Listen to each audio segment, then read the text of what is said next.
I kind of hate that I know who James Tallarico is. I also hate that I know who Jasmine Crockett is. I hate that I know all of these different politicians. I hate that I know that Chuck Grassley is the oldest senator and he would be like 96 or something at the end of his term. But I know all of this now.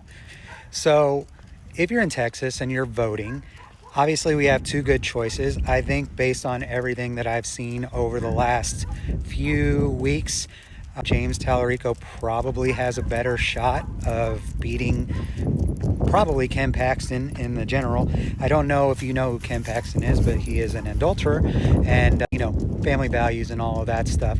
So what's interesting about it is it's very important whenever this is done, whether it is James Tallarico or Jasmine Crockett, that you go out and vote. Because if Ken Paxton is the nominee for the Republican Party, because John Cornyn is basically a bowl of mashed potatoes, this is another Roy Moore situation. I don't know if you remember who Roy Moore was. Again, I hate that I know all of these names. Roy Moore was the Senate candidate in Alabama that was a child, that.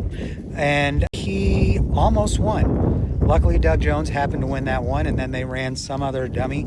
I believe it was Tommy Tuberville. Again, I hate that I know who Tommy Tuberville is. Tuberville, terrible coach. But I do know who he is. Because he was just a normal, dumb Republican, then he was able to win because he didn't have all the baggage that a Roy Moore had. Ken Paxton has that baggage. So no matter what happens in March, I believe it's March 6th, which is when the primary is, it is important that you go out and vote for the Democratic candidate.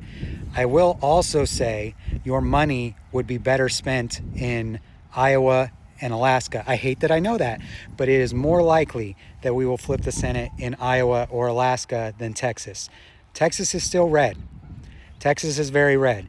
Ken Paxton makes it close. John Cornyn would win it against probably either of them.